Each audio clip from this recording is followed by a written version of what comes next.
Amigos míos, hoy les voy a platicar sobre un mascarero muy famoso que pasó fronteras hasta Europa, Japón, por su trabajo que fue muy reconocido, y él fue el señor Ranulfo López.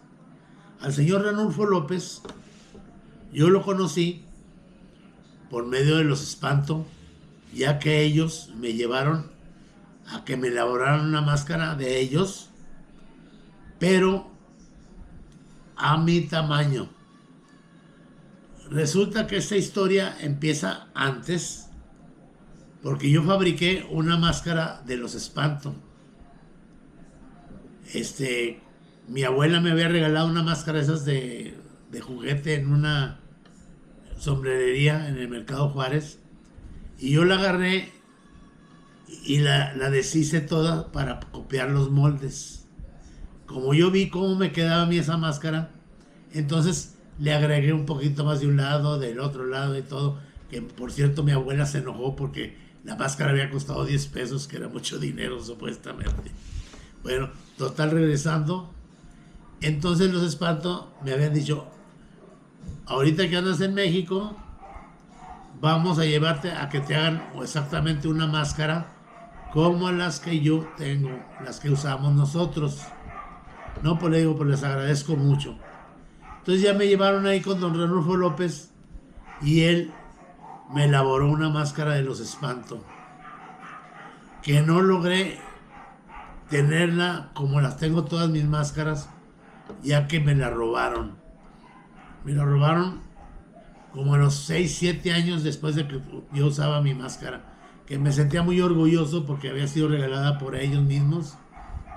Y lo increíble, esa máscara, que era profesional, tenía un valor de 40 pesos, que en su tiempo también era muy caro, ¿verdad?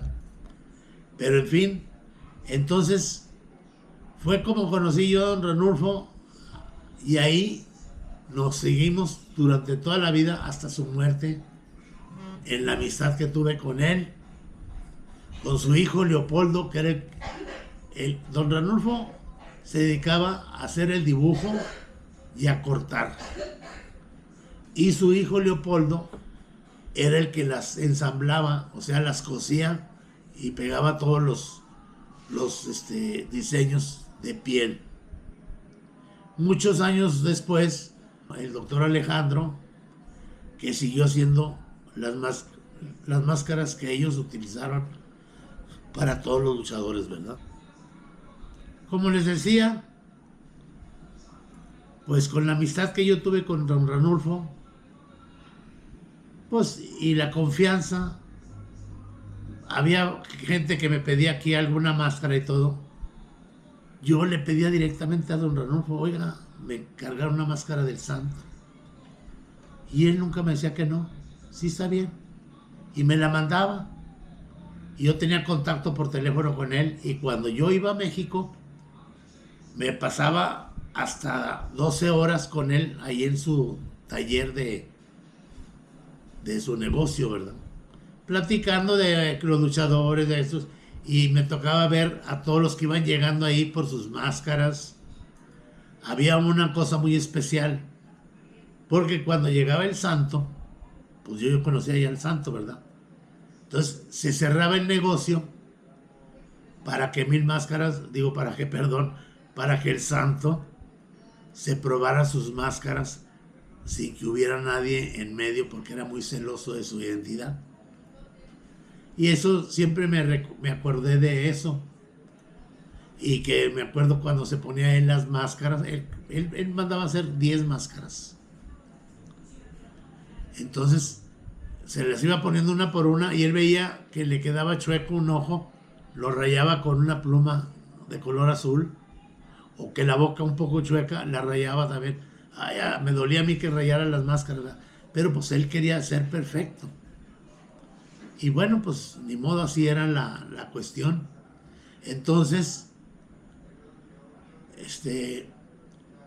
pues así llegaba Aníbal, Blue Demon, pues los Espanto, lógico, que ahí era el que les hacía las máscaras.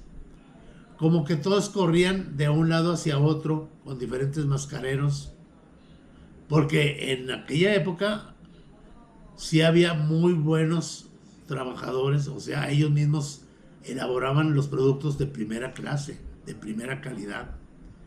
Y pues yo le mandaba muchas telas. Cuando yo en 1970, yo tenía un grupo musical desde los 60s, entonces yo compraba mis telas para mis trajes de tela que le llamaban de capa o de vestido.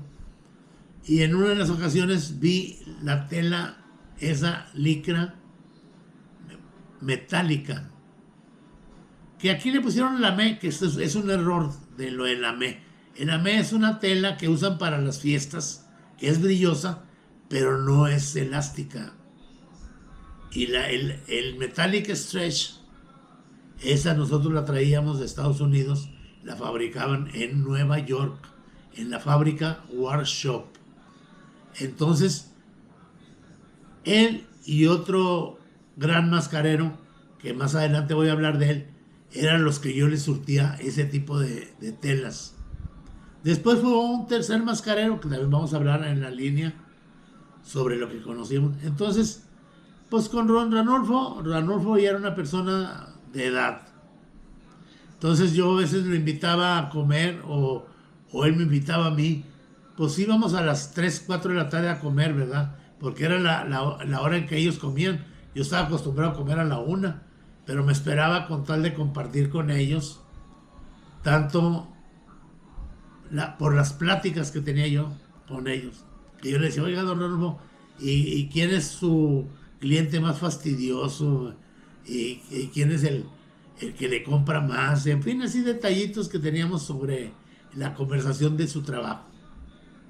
Entonces, en pocas palabras, ya hablamos, aquí tenemos algunas de las máscaras que fueron hechas por don Ranulfo López. Ahorita nos faltaría la del santo, que es de las más importantes, ¿verdad?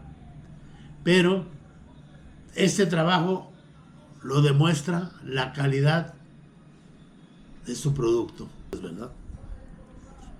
Entonces, es un bonito recuerdo porque a don Ranulfo, en una época, pues yo como ya empecé a tener mucha amistad con ellos, después yo les llevaba telas para que hicieran las máscaras. Bueno, amigos, ahora les quiero platicar de otro muy buen mascarero, que fue don Antonio H. Martínez, el dueño de Deportes Martínez, junto con su hijo Víctor. Entonces ellos los conocí primeramente porque yo fui a su tienda con la intención de comprar alguna máscara de las profesionales que tenía yo, bueno, que tenía en él, para yo venderlas acá en Torreón. Desgraciadamente tuve un rotundo no, porque yo le dije al señor Víctor, porque don Antonio, él nomás estaba en la mañana y a mediodía se lo llevaban a comer a su casa y no regresaba hasta el día siguiente, hasta las 11 de la mañana que abrían el negocio. Ahí en...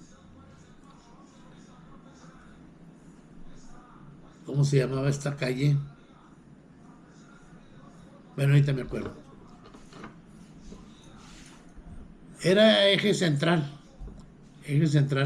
pero tenía un nombre antiguo, pero ahorita no me acuerdo. Entonces, pues yo, como les dije, tuve un rotundo no. Entonces le dije yo al señor Martínez, como Víctor me dijo que no, entonces yo hablé con don Antonio al día siguiente.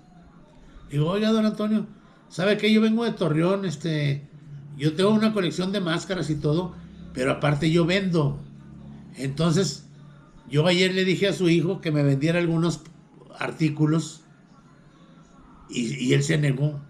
Entonces me dijo don Antonio, dice, es que realmente lo que trabajamos es para el luchador. No le vendemos a cualquier persona.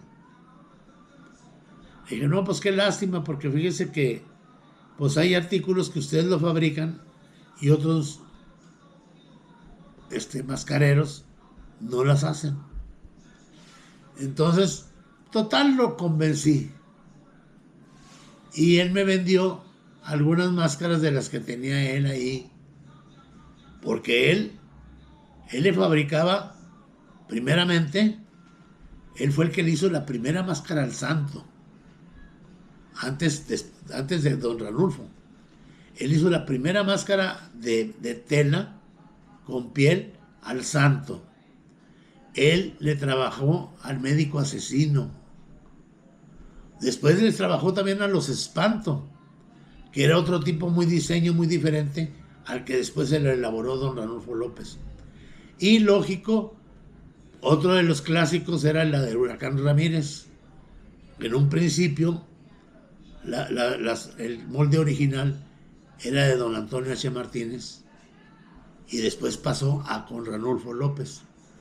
Y llegó a ser tanta la amistad que yo tuve con ellos que en una ocasión, cuando fuimos a México hace 50 años, yo llevaba a mi hija, una bebé, y entonces fuimos a saludarlos a los Martínez, allá al negocio, y empezó a llorar la niña porque tenía hambre, y don Antonio nos sacó una parrilla para que le calentáramos la leche a mi hija, cosa que me dio mucha ternura y todo, y nunca se me olvidó y siempre lo platiqué. Con el paso de los años y todo, pues me tocó ir a la boda de Víctor. Fuimos, fuera de su familia, fuimos los únicos y no hubo luchadores en la boda, y nosotros éramos los únicos fuera de la familia por la amistad tan grande que yo tenía ya con ellos.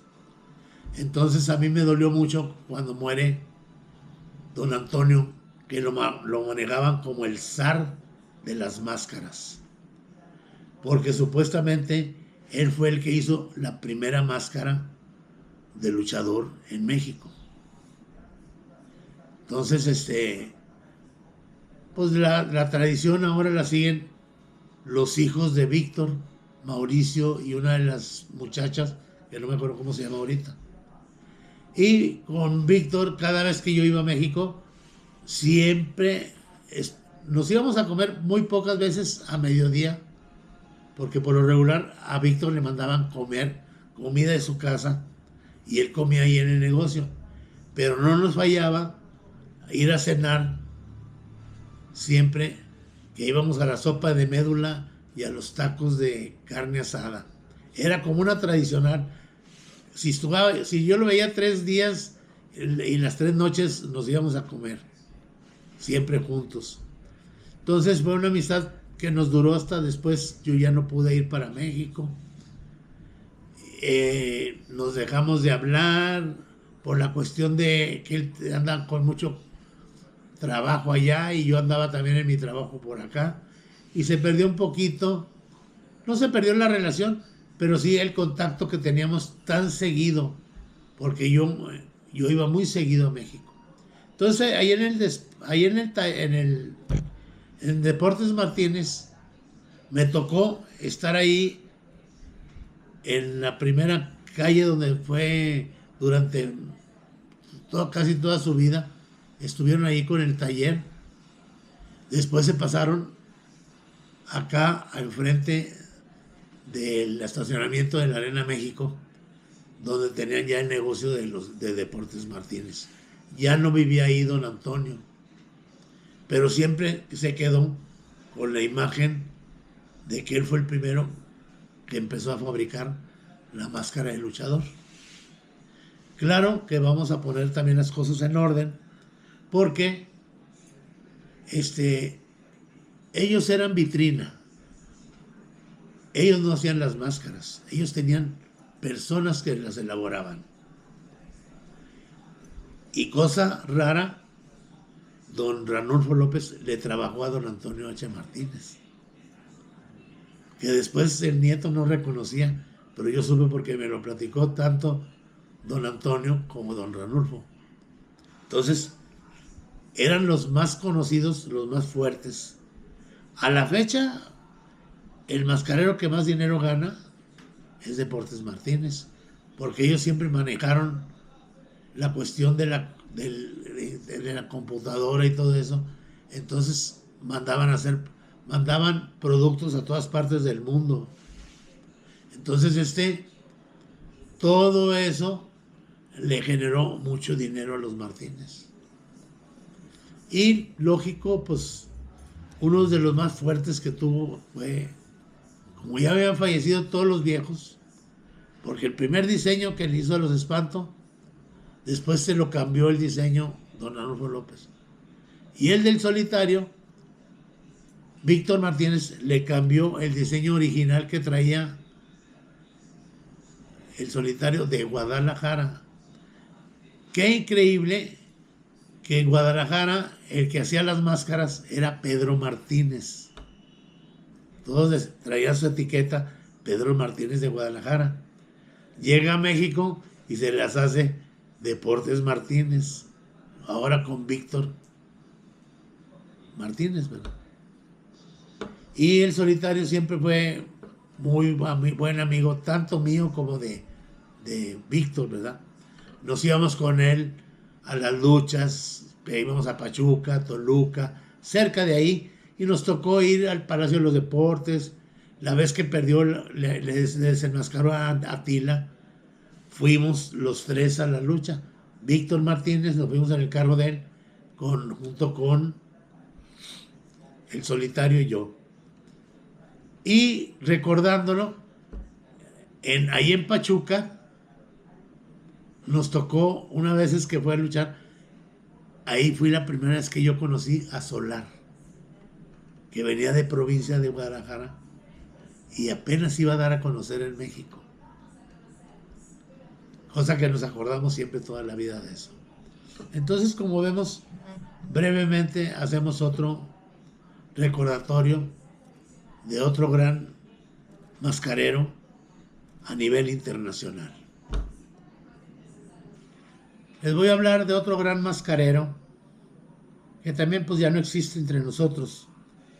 Era Alejandro Rodríguez Suárez, de la ciudad de Puebla.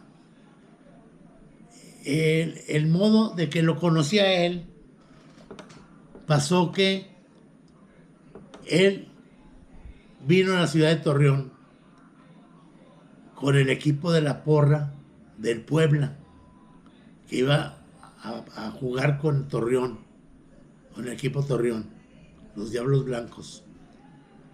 Entonces vino a darme a mi casa porque él posteriormente me platicó que él había ido con don Arnulfo y le platicó: oiga, don Arnulfo, ¿dónde consiguió esas telas usted? Dice: no, es que tenemos un amiguito en Torreón que no las manda. Él me manda, según lo que yo necesito, 5 metros, 3 metros, de los colores que yo le pido, ¿verdad? Entonces, y me dijo: espérense, por aquí tengo, ahí la dirección, hay una carta. Entonces, de la carta, él tomó el nombre mío y la dirección de aquí de la Leona Vicario 130 Norte. Entonces, él llegó a Torreón. Cuando llegó el domingo en la mañana, inmediatamente pues se vino a la dirección aquí de la casa. Llega y toca y sale mi madre y le digo: dígame, señor, oiga, ando buscando al señor Oscar Galindo. Dice: hoy domingo no viene porque él está en su casa. Es que como yo vi la dirección, dice: no, pues sí, es su casa de él aquí también, pero él vive en tal dirección, y le dio la dirección de la calle 12.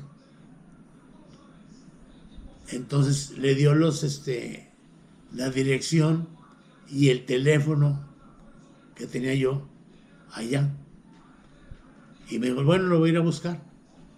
No me habló por teléfono, agarró otro taxi y que lo llevara allá a la casa. Entonces él llega a la casa, pues eran las 2 de la tarde, íbamos a comer mi bebé, mi esposa y yo. Llega él y me dice: señor Oscar Galindo, sí, ¿cómo estás? Sí, dime. ¿Sabe qué? Pues vengo por y lo otro. Bueno, pásale. Digo: ¿sabes qué? Vamos a comer. te invito a comer si gustas. Luego hablamos de lo que tú traes. Bueno, sí, está bien, muchas gracias. Entonces se sentó a la mesa, estuvimos platicando, comimos muy sabroso. Terminando, me dice, ¿sabe qué? Yo estuve con don Ranulfo y don Ranulfo me dio su dirección porque yo estoy interesado en que me venda material.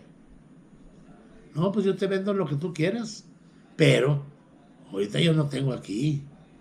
Yo cuando mucho tengo aquí unos 5 o 6 metros. Compraba yo en Laredo, Texas, en una tienda que se llamaba La Dama Elegante, que vendía muchas telas.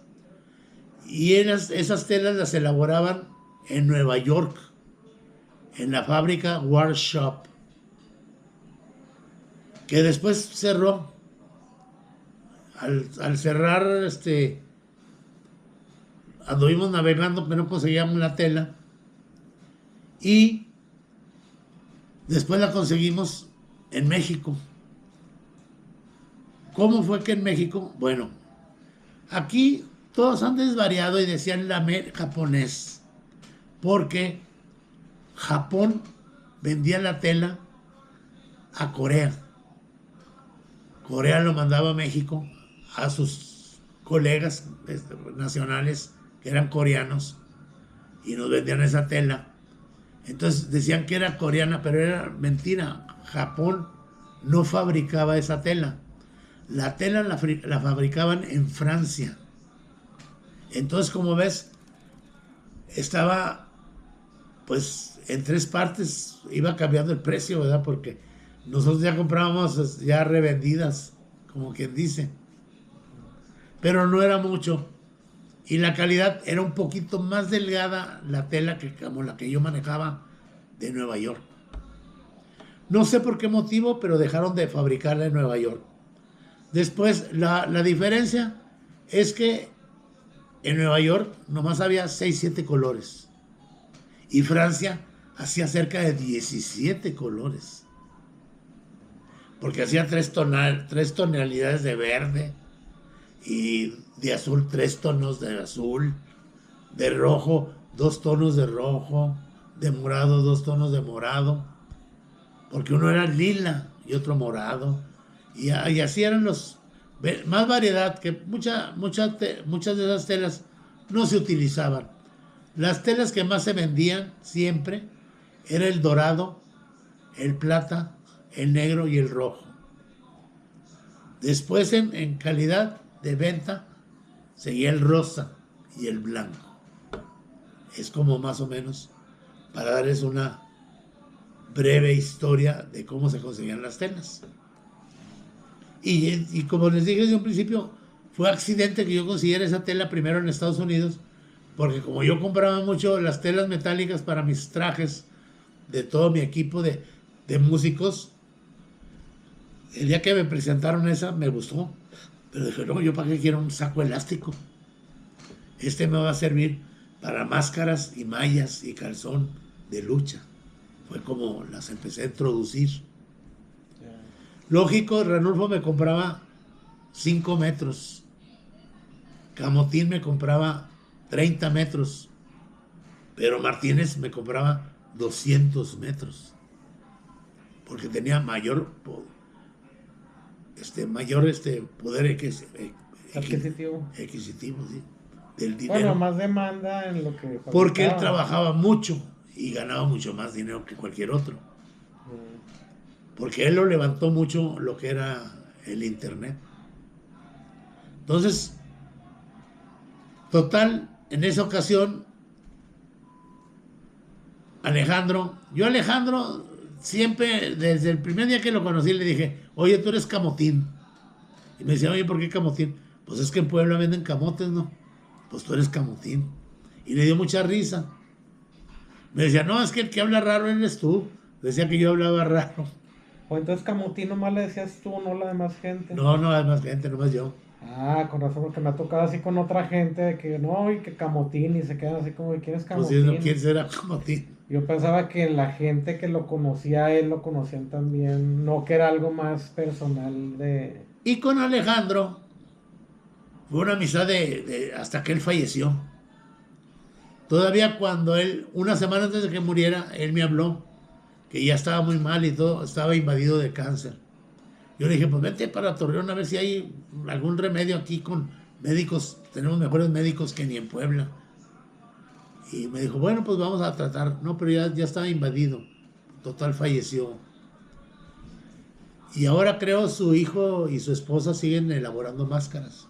Pero para mí, los japoneses peleaban que fuera la máscara de Alejandro Rodríguez, ¿verdad? Entonces, como vemos, pues Alejandro hizo personajes. Bueno, no los hizo, los vistió.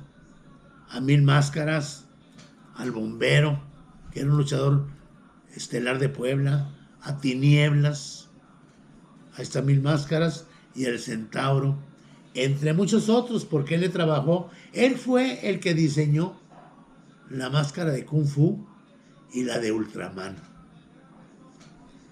Ellos le llevaron un dibujo más o menos medio burdo y él se los arregló y todo, y es como después la gente conoció a los personajes ya con las máscaras que les elaboró Alejandro Rodríguez. Y con él pues tuvimos mucha... Yo cuando iba a México, antes de salir de Torreón, le hablaba a Puebla. Oye Alejandro, voy a salir hoy a México, voy a estar en tal parte, a ver si nos vemos. Entonces sí, ok. Entonces él se iba de Puebla a México y él se quedaba ahí conmigo 2 días o 3 días. Ya hacía yo lo que tenía que hacer y él ya se regresaba para allá.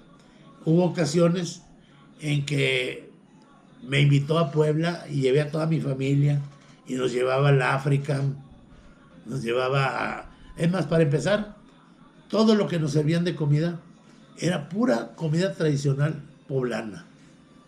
Desde mediodía le dije, oye, pues es que es mucho comedera. Pues sí, pero él quería brindarme la mejor atención. Y él me lo platicó, dice, mira, es que a mí no se me olvida nunca que el día que yo llegué a tu casa, tú no me conocías y me brindaste su mesa y comí con ustedes. Eso no se me olvida jamás. Y dije, bueno, es que yo lo hago con cualquier persona porque yo soy educado. Pues yo podría haberte pasado, siéntate ahí mientras yo como, ¿verdad? Pero no estamos acostumbrados nosotros a hacer eso. Entonces por eso él hasta se desvivía con nosotros cuando íbamos a Puebla. Oye, las máscaras, por ejemplo, las que nos hizo, ¿esas las hizo él o las tenía él ahí para otra cosa? No, las hizo para ustedes especialmente, por eso eran los tamaños chicos. No. Y ya ves que hasta te compraron un gorro del África, no sé qué. Yo sé, no me acuerdo de las máscaras nada más, pero no me acuerdo del gorro. Entonces, y también hacía los monos, ¿no? El hermano. El hermano es el que pintaba los muñecos. El hermano es el que hacía todos los monos y se iba al toreo a venderlos. Entonces a mí un día me regaló muchos ahí también, ¿verdad? Entonces volviendo a lo por ejemplo, de cómo lo conociste, de que llegó aquí, que se iban aquí en la casa. De ahí entonces fue como nació la amistad. Sí. Ya de ustedes. Ya empezamos a platicar y a ver. Después él venía a Torreón y nos íbamos juntos a Estados Unidos a comprar las telas. Yo lo encaminé. En esa época, Mil Máscaras le daba dinero para que comprara material. Porque él no tenía mucho poder adquisitivo. Pero Mil Máscaras siempre lo apoyaba. Después tuvieron al final problema, ¿verdad? Porque estas 2 máscaras que ves aquí, de Mil Máscaras, Alejandro las registró como de él. Y fue un pleito legal que le ganó Alejandro Rodríguez a Mil Máscaras. Pero yo como le dije a él, digo, oye, ¿para qué te vas a pelear? Pues él en su época fuerte te ayudó mucho a ti.